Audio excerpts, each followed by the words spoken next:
Welcome to Crushed Husband. Please like the video and subscribe. Let's begin. I sat in front of my computer, heart still pounding in my chest from the sight of Claire in that red leather jacket. Her casual words still rang in my ears. Old friend? Old friend? Who was she fooling? The house felt too quiet, the only sound the click-clack of my keyboard. I pushed the thoughts of her out of my mind, focusing on the task at hand. If I was going to figure out exactly what was going on, I needed evidence, and I knew exactly where to start. Our shared sales database. It had everything: product sales, inventory, even every store computer's internet history. My mind raced as I navigated through the pages. I pulled up Nate's account and started combing through the activity logs. What I found first was more than enough to make my stomach drop.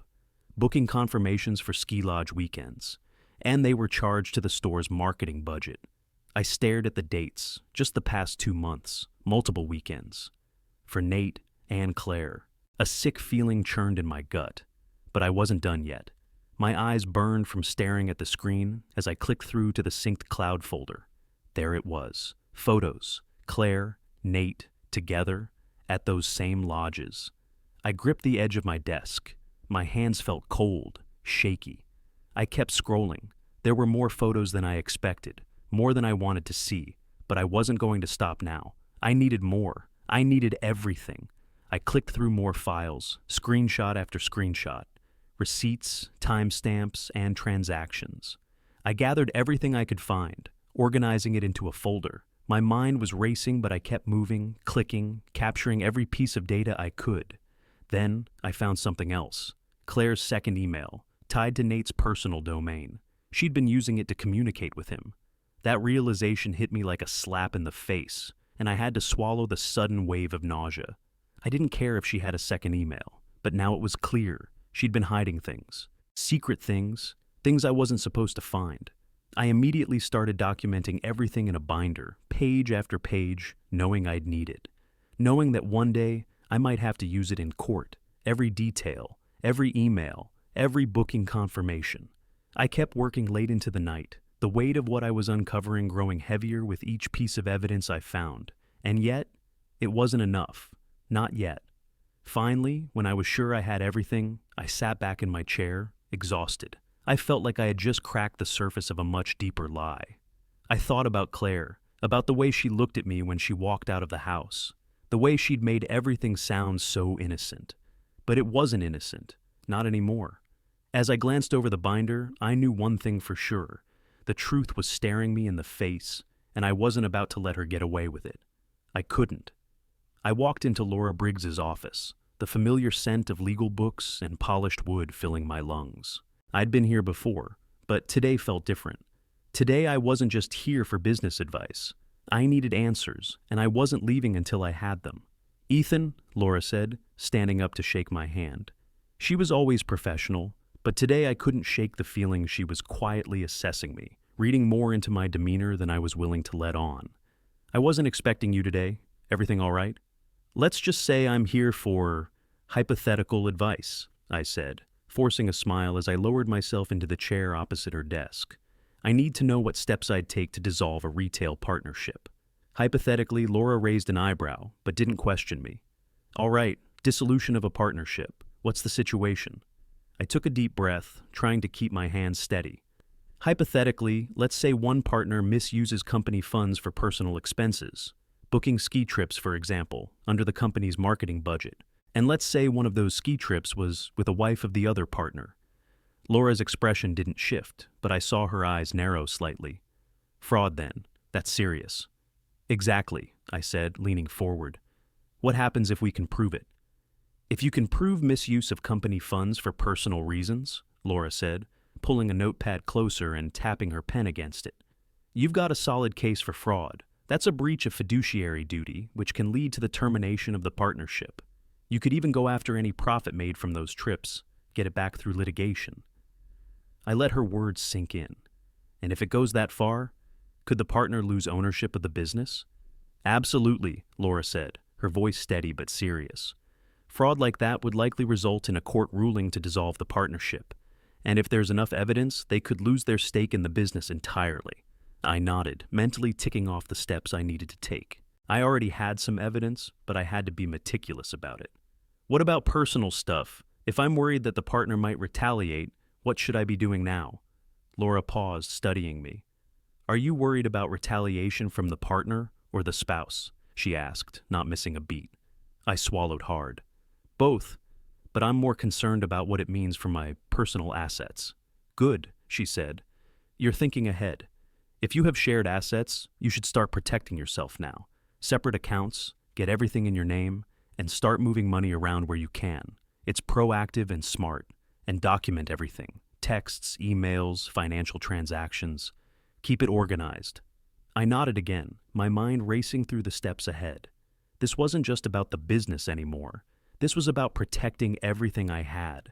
Claire, Nate, and the mess they'd dragged me into. Laura leaned back in her chair, her expression shifting to something more personal.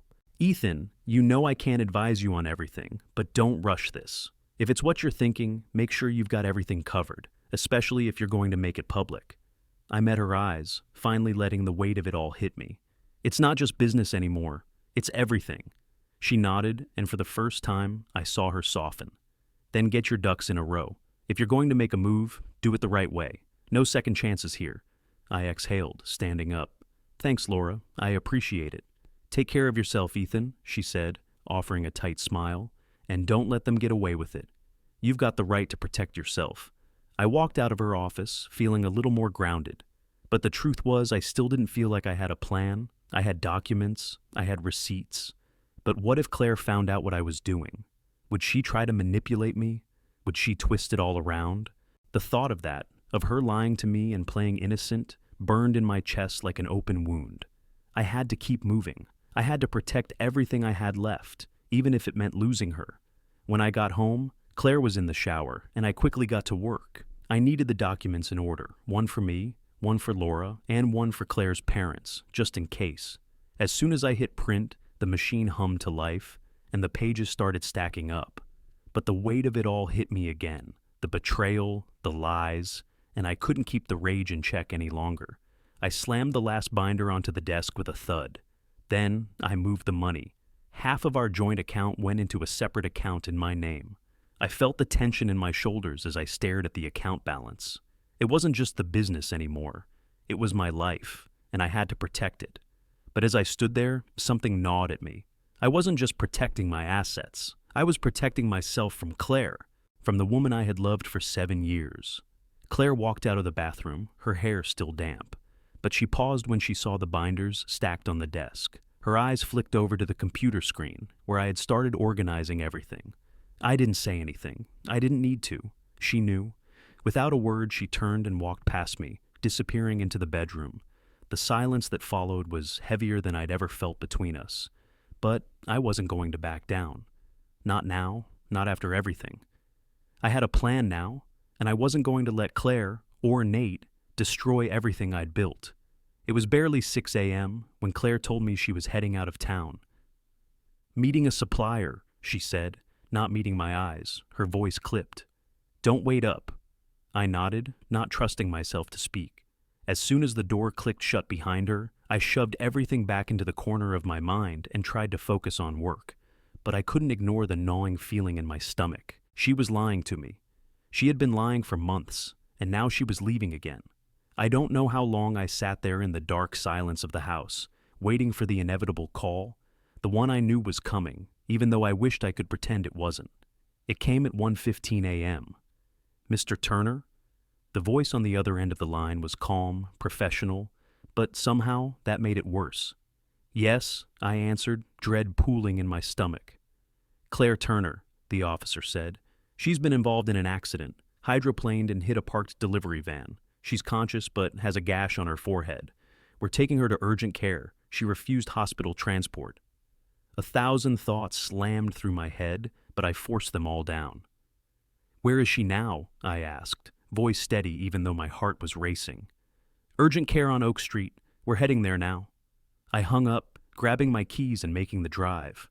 I told myself to focus, that she was probably fine, that I was just overreacting. But the tightness in my chest didn't loosen.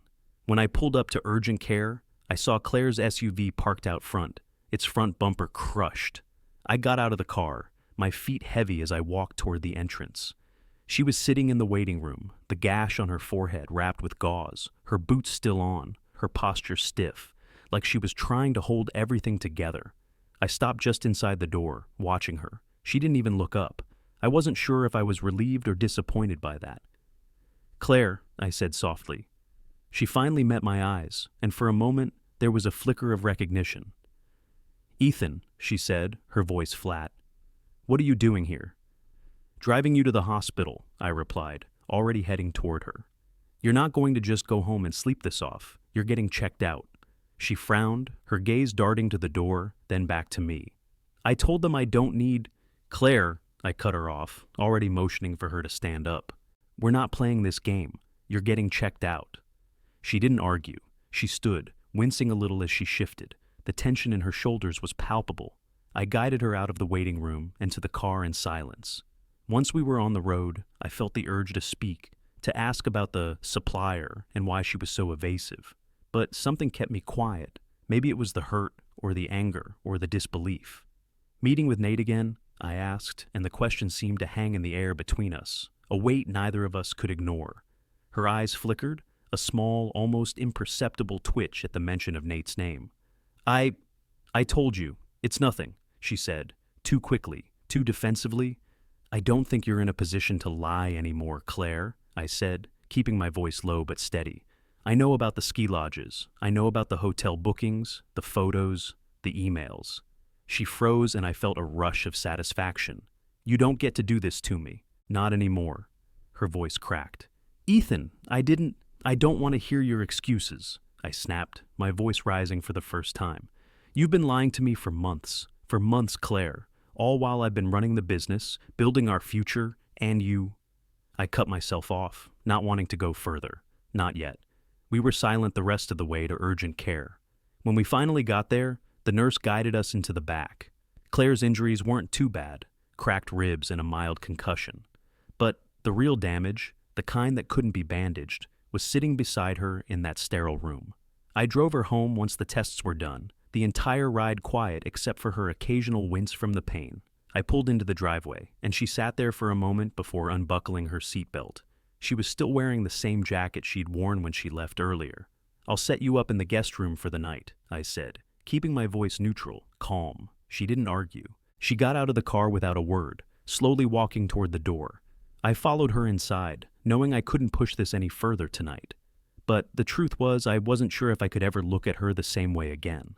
After getting her settled, I turned to walk out of the room. But then, just as I was about to close the door, she said quietly, "Ethan, I need to explain." I turned back, my gaze hard. "I don't need explanations right now, Claire," I said, voice tight. "I just need to know if you're still lying to me." Her silence answered my question. I stepped out of the room, leaving the door cracked behind me. The house felt colder than usual, and I knew, with absolute certainty, that everything between us had already changed. The email from Holly Jensen popped into my inbox at 7:45 a.m. I had just finished a cup of coffee, the mug still warm in my hands as I clicked open the message. The subject line was simple, but loaded. "We need to talk." I scanned the message quickly, the words hitting harder than I expected. I used to work for Nate Harper's supplier. He secretly recorded intimate moments with me and tried to blackmail me after I broke things off. He's done the same to 2 other women that I know of. "I need to speak with you. I think you need to know what's really going on." My pulse spiked as I sat up straighter, rereading her words. It was like a switch flipped in me, and suddenly everything I'd been suspecting about Nate and Claire started to take on a much darker meaning. They were both tangled up in something far worse than I'd imagined. I responded quickly, "Where can we meet?" Her reply came within minutes. "I'll be at the diner on Maple Street at 2. It's quiet there. Don't bring anyone else." I sat back in my chair, my mind racing. Holly had been involved with Nate, and now she was telling me, flat out, that Nate wasn't just a manipulative jerk. He was a predator. It only confirmed what I already knew. Claire had been lying to me, and worse, she might have helped him. But what did she know? Was she complicit in all of it, or was she just another one of Nate's victims? I had no answers, but I was about to get some. By the time I walked into the diner, I'd gone over everything I had. The receipts, the photos, the email evidence, but I hadn't prepared myself for what Holly had to say. She was sitting in a corner booth, her eyes scanning the room as I approached. I slid into the seat across from her. "Ethan," she said, her voice low and careful. "Thanks for meeting me." "You said you had information," I replied, cutting to the chase. What's really going on with Nate?" She glanced around, leaning in a little closer, as though making sure no one was listening. "He's not just taking advantage of women, Ethan. He's recording them, secretly, coercing them. And when they threaten to leave, he blackmails them." I felt a rush of disgust wash over me. My stomach twisted. "And Claire? What's her role in all of this?" Holly's eyes shifted nervously. "I'm not sure, but I think she's involved. I think she's helped him, under the guise of recruiting brand ambassadors for the store." She paused, taking a breath. "She knew exactly what he was doing to me, and I think she's known what he's done to others. She might have even encouraged it." My mind was spinning. Claire? Helping Nate? How could she? My wife, the woman I'd been married to for 7 years. Could she really have been that involved? The thought was too much to process. "You're sure about this?" I asked, my voice trembling slightly. Holly nodded. "I have proof. I don't want to be part of this anymore, but I don't think you should let Nate get away with it. I think Claire deserves to know how deep this goes. She deserves to know that she's been used too." I didn't know what to think. I didn't know how to feel. But what I did know was that I couldn't turn back now. I needed to expose Nate. And Claire, whether she was a victim or not, was part of it. I looked at Holly. "Thank you. I'll make sure this goes where it needs to go." She slid a flash drive across the table to me. "Here, everything. Videos, messages, documents. It's all there. Take it. Use it however you need." I tucked the flash drive into my pocket, my hands already feeling clammy. I didn't know if I was prepared for what I was about to do, but I knew I couldn't walk away from it. Not now, not after everything. As I walked back to my car, my phone buzzed with a message. It was from Claire's mother, telling me to be at the family dinner that night. The text was business as usual, nothing special, but I felt a sudden knot in my stomach. I had dinner plans with Claire's family, and now I was about to make a move that would expose everything. I wasn't sure what kind of explosion I was walking into, but I was done keeping quiet. When I stepped into my car, I took a deep breath. I had what I needed. It was time to end this, time to end all the lies. The brewery was quiet, except for the hum of low conversation and clinking glasses. Nate was sitting in the back corner, nursing a beer. I could see his jaw twitch when I walked in. He hadn't expected me, not today. I slid into the seat across from him, the binder heavy in my hand. I didn't waste time. I dropped it on the table with a sharp thud. "What the hell is this?" Nate asked, eyes narrowing as he looked at the binder but didn't open it. His voice sounded off, strained. I could tell he was nervous, trying to mask it with a little bravado. "You already know," I said flatly, pushing it closer to him. "You and Claire, the fraud, the trips, the blackmail." Nate's lips twisted, his fingers tapping nervously against his glass. He wasn't meeting my eyes, and that told me everything. "What do you want from me?" His voice was quiet now, quieter than usual, like he was trying to buy himself time. "I don't want anything from you," I said, leaning forward just slightly. "Except for Claire's whole family to know what you've been up to. That's it." His eyes went wide, then quickly darkened. "You think they're going to believe you?" he sneered. "You think they'll just swallow all this? That's some serious shit you're throwing around." "I don't care what they believe," I said, pushing the binder another inch closer. "You crossed the line, Nate. You've been using the company to fund your little getaways, and Claire's been right there with you. All of it. And I've got proof." Nate looked down at the binder, then back up at me. He swallowed, the weight of it settling in. "You've got nothing. You can't just..." "Just what?" I interrupted, my voice steady. "Expose you? Destroy everything you've worked for? You're a joke, Nate, and you've been using me, using the company, using Claire. I'm done pretending I don't know." He shifted in his seat, the anxiety creeping up his neck. I saw it in his eyes, the panic starting to set in. "Look," he said, trying to regain his footing. "We both know this is a mess. But, Ethan, I mean, come on, man. What do you really want?" This is just business. You're not going to. Don't try to talk your way out of this, I cut in. You're done. I've already spoken to Laura Briggs. She's dissolving the partnership effective immediately. All accounts are frozen. Nate went pale. For a second, he just stared at me, like he didn't believe what he was hearing. You're serious, he muttered. Dead serious. He took a long pull from his beer, the silent stretching. When he set it down, his hands were shaking. You can't do this, man, Nate said, his voice finally losing the bravado. You really want to go down this road? You'll regret it. I felt the tension tighten in my chest, but I didn't back down. I don't regret anything, Nate. I've been giving you a pass for years, but not anymore. You're going to lose everything. I'm making sure of that. He leaned back in his chair, exhaling sharply like the fight had gone out of him. He was rattled. I could see it now, his mask cracking. You really think I won't retaliate? He asked quietly. I didn't flinch. Do whatever you have to, Nate. I'm done with you. I stood up, grabbing the binder and sliding it back into my bag. Nate's eyes followed me, and for a moment, he didn't say anything. I walked toward the door, but just before I opened it, I glanced back at him one last time. Make sure you get your story straight, I said, my voice low. The truth has a way of coming out, and I'll make sure everyone hears it. Without waiting for a response, I walked out. I didn't need to hear his excuses anymore. I had what I needed, and now I had to make sure the next phase went off without a hitch. Claire's family was going to find out everything, and it was going to be hard for them to ignore when I laid it all out on the table. The game was over. Claire and I arrived at her parents' house, the familiar warmth of it making my stomach twist. Her family was already seated, her sisters and their husbands chatting quietly around the dinner table. The house smelled of roasted chicken, mashed potatoes, and something else that made me feel like an outsider in my own marriage. I followed Claire inside, feeling the weight of the binders tucked under my arm. I sat down at the table, the seat next to Claire empty, her chair still pushed out. She didn't even look at me as I sat. Where's Claire? Her father asked, eyes scanning the room. She's in the bathroom, I said, my voice controlled. She was headed to meet Nate the night of the accident. The words hung in the air for a moment before I grabbed the binder, slowly pulling it from my bag. I felt all eyes on me, but I didn't care.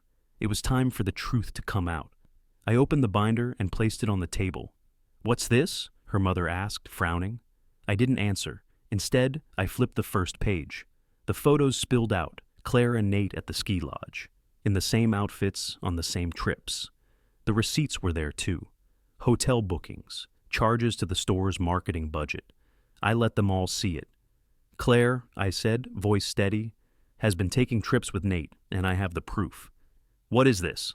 Claire's father asked, his voice sharp now. I've been paying attention, I said, my gaze locked on Claire's father.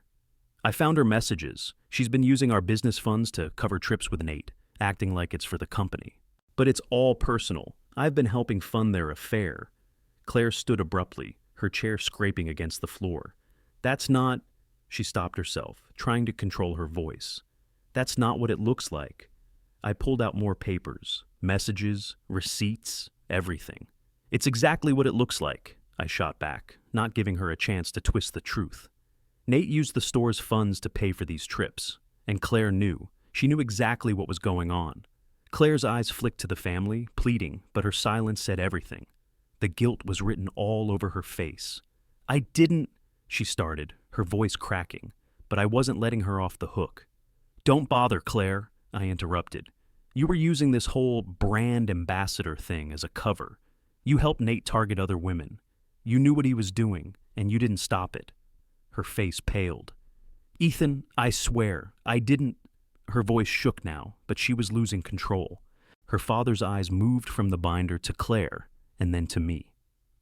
Is this true? He asked, his voice tight. Claire looked like she might break, but she stayed quiet. She couldn't deny it. The evidence was right there in front of her family. I didn't know how to stop it, she whispered, her voice breaking now. Nate had these videos. He was blackmailing me. I couldn't get out. He told me if I didn't help, he'd send them out. To everyone. I was scared. I felt my stomach twist. She was still lying, but in a way that almost sounded like a plea for sympathy. Stop. Don't make yourself the victim now. You had a choice. The family sat in stunned silence. Her mother looked at Claire, her eyes narrowing. "How could you help him?" her mother finally asked, her voice shaking. "You helped a predator." Claire's mouth opened, but no words came out. Her silence was the worst confession. I didn't need her to explain. The proof was out there now, laid bare for her family to see. I looked back at her father. "You need to know what your daughter's been a part of. And when the police show up at your door, you'll understand why." Her father's face went white. "What do you mean?" "The police will be in touch with you about Claire's involvement in Nate's blackmail scheme. They'll be contacting you soon." I kept my voice steady, even though every word felt like a punch. "Claire is an accessory to a crime. She's involved in all of this." The room was silent. Her mother's face was a mask of disbelief. Her father sat frozen, unable to process the weight of what was happening. Claire just stood there, her eyes darting from one family member to the next, looking for someone to defend her. But no one did. Her sister finally spoke up. "This is ridiculous, Ethan. You're airing our private business in front of everyone. You don't have to do this here. You're tearing this family apart." I looked at her, shaking my head. "You're right. I shouldn't be doing this here. But I'm not the one who tore this family apart. Your sister did that all on her own." Claire didn't respond. She couldn't. Her silence said everything. "Ethan," her father said, his voice tight with anger, "I think you should leave. You've said enough. You don't have the right to come into my house and air this out in front of everyone." "I don't have the right," I repeated, my voice rising. "I think I've earned that right. This is my life too, and you have no idea what your daughter has been doing." I said, "Leave," her father repeated, his voice shaking. I stood up, grabbing my coat from the back of the chair. "You'll hear from the police soon. Don't pretend you didn't know, because when they show up, it's not just Claire they'll be questioning." I walked to the door, hearing Claire's voice behind me. "Ethan, please." She sounded desperate now, but I couldn't do it anymore. Not after everything. I left without another word. But as I stepped out into the cold night air, I knew one thing for sure. This was just the beginning. I had a long road ahead, but I wouldn't walk it alone anymore. I barely made it out of the foyer before Claire's sister called. "Ethan, you've got to come back," she said, her voice frantic. "Nate showed up here, and he's drunk. He's going crazy, saying you're lying. He's yelling about everything, and now—" She cut herself off, sounding overwhelmed. "Claire's with him. Please, come back." I didn't hesitate. I hung up and turned back, my feet already moving faster. This wasn't over. It couldn't be. When I got back to the living room, the atmosphere was thick with tension. Nate was standing in the center, red-faced, his hands clenched into fists by his sides. His voice was slurred, but there was an edge of fury in it. "You're full of shit, man!" he spat at me as I walked in. "You don't have proof. You're just trying to ruin me." I took a step closer, but I didn't say anything. I didn't need to. Nate was unraveling right in front of everyone. "Look at him," he sneered, pointing a finger at me. "He's making all this shit up. He's turning my life upside down because he's got nothing better to do." Claire was standing beside him, silent. Her arms were crossed, her face a mask of tension. She wouldn't meet my eyes, and that was all I needed to see. "You're not going to get away with it, Nate," I finally said, my voice calm but cold. "You've been caught. Everything's out in the open now." Her mother's voice broke through the tension, cutting in sharply. "I've seen the proof, Claire. I know what you've been involved in. You're helping a predator." Her words echoed in the room, and the silence that followed was suffocating. Claire didn't respond.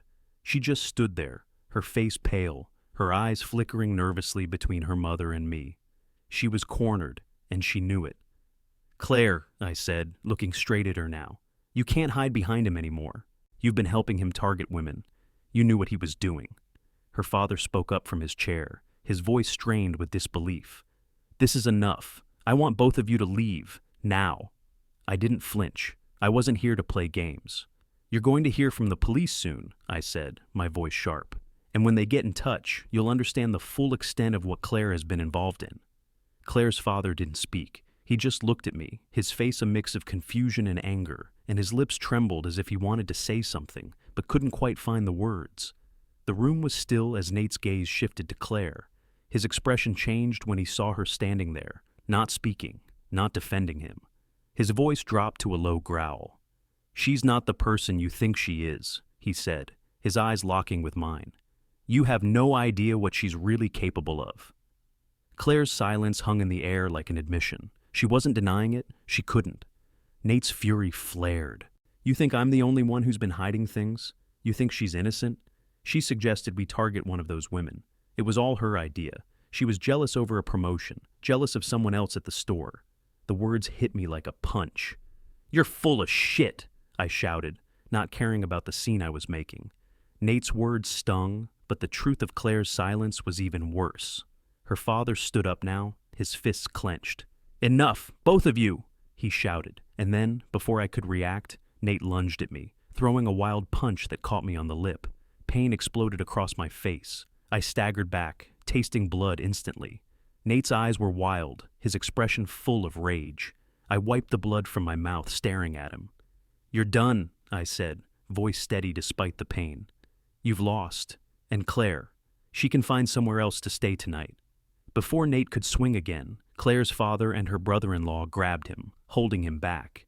Nate struggled against their grip, but it was useless. His eyes were burning with hatred as he glared at me.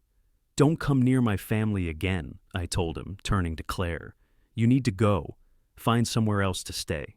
Claire didn't speak. She didn't even move. Her silence was all the confirmation I needed. She wasn't going to fight for herself. She wasn't going to fight for us. Her father dropped his hands from Nate's shoulders and looked at me. "You've made your point, Ethan. Get out of my house." I took one last look at Claire, standing there, not saying a word, not even looking at me. I didn't need to say anything else. I walked out. The night air was cold against my skin, but it felt like a relief, like I was finally free of the weight she had put on me, the lies that had been suffocating us both. I wasn't going back there, not now, not ever, and Claire, she was gone. The next few days were a blur of police calls, paperwork, and courtroom drama. The worst part was knowing it would only get worse for Claire. It wasn't long before I got the call. The police had confirmed what I'd already suspected. They found dozens of videos in Nate's lodge locker. Some of them, they told me, involved Claire. It made my stomach turn.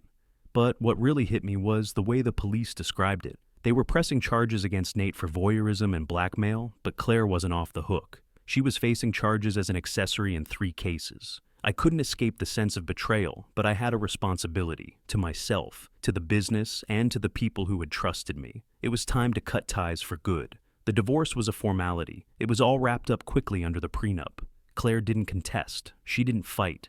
And that was the moment I realized I wasn't the only one who was done. She was too in her own way. But I wasn't about to feel sorry for her. I couldn't. Not after everything. The store, that was the next casualty. It didn't matter anymore. The foundation was gone. The trust was broken. I pulled the plug and shut it down. It was a relief in a way. I took the customers that had stuck with me, and we started fresh. I opened my own shop. Most of my regulars followed me, eager for the consistency I could provide. But even with the success, it didn't erase the feeling of being used, of being cheated. Then, about 6 months after everything had come crashing down, I got an email. It was from Holly Jensen. She wanted to meet.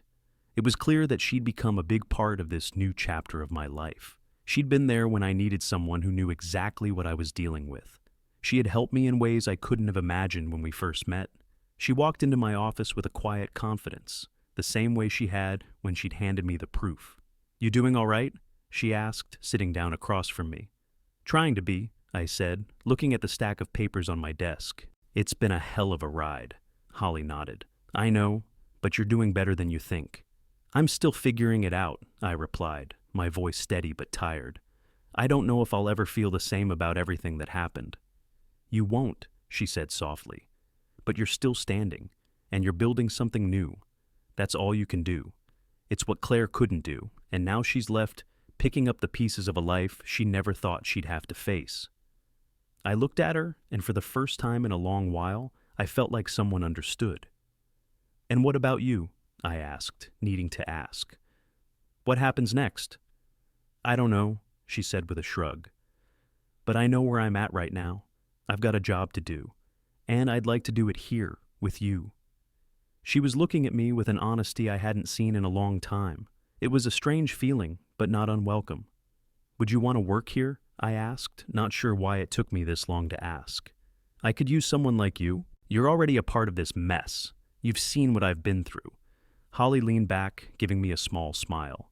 I've seen it, and yeah, I think it's time I finally moved on from all this, too. Helping with the outreach sounds like a good place to start. I'll take it if you're offering. I am, I said. You're in.